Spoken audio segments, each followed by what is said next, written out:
বন্ধুরা, আজকে বানাচ্ছি চিংড়ি মাছ দিয়ে ডিম আলু সেদ্ধ দিয়ে বড়া বানাচ্ছি।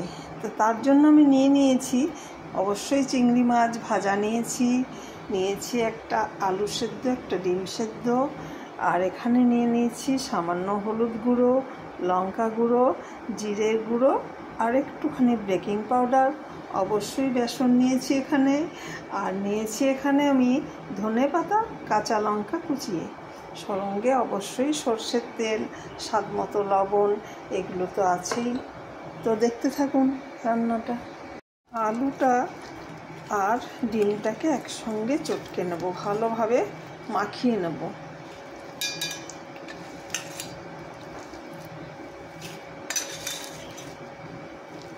এই দুটো আমি সুন্দর করে মেখে নেব।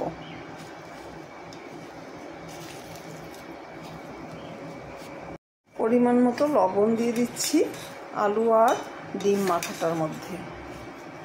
দেখতে পাচ্ছেন মাখা হয়ে গেছে। এখনকার আলু এই দেখুন একটুখানি খারাপ বেরিয়েছে, তো ওটা আমি সরিয়ে দিলাম।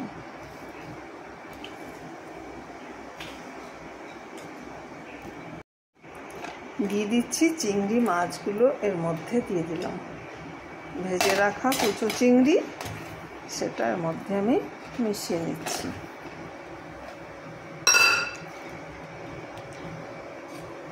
এবার দিয়ে দেবো সমস্ত মশলাগুলো, আর বেকিং সোডাটাও দিয়ে দিচ্ছি এর মধ্যে।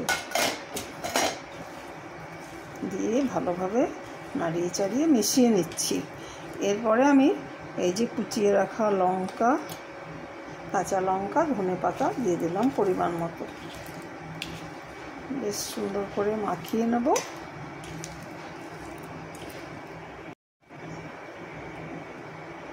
এবার আমি দিয়ে দিচ্ছি বেসন এর উপরে ছড়িয়ে।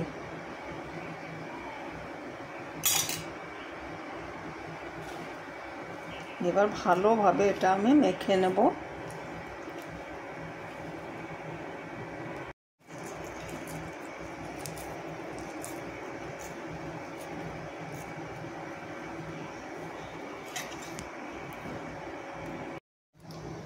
কড়াই গরম হয়ে গেছে বন্ধুরা, এবার দিয়ে দিচ্ছি সর্ষের তেল।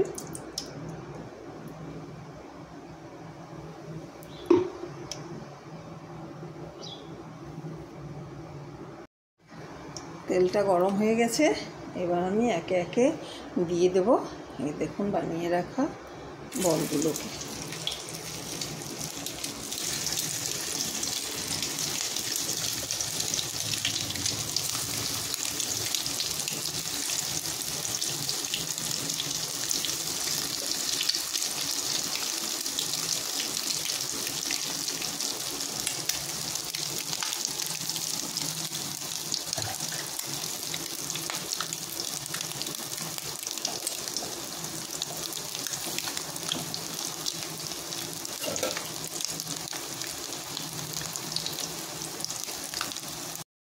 এবার আমি এপিঠ ওপিঠ উল্টে দেবো। এই দেখুন একটা পিঠ প্রায় হয়ে গেছে, আর একটা পিঠ আমি উল্টে দিচ্ছি এভাবে।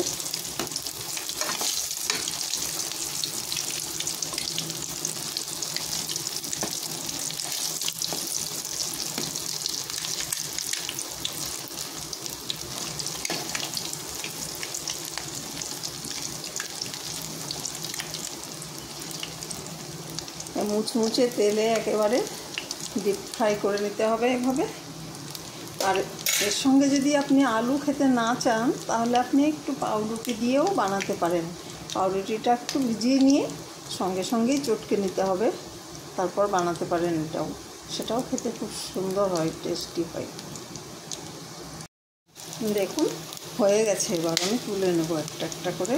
আঁচটা কমিয়ে দিচ্ছি, একটু তুলে নিচ্ছি একটা একটা করে আমি। দেখুন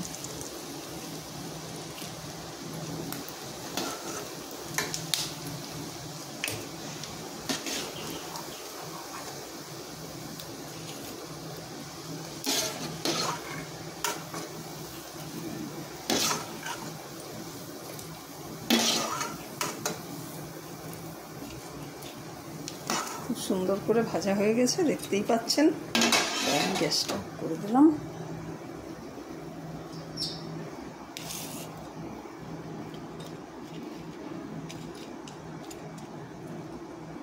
আগে দিয়ে দেব কেটে রাখা পেঁয়াজ, লঙ্কা আর একটু সস।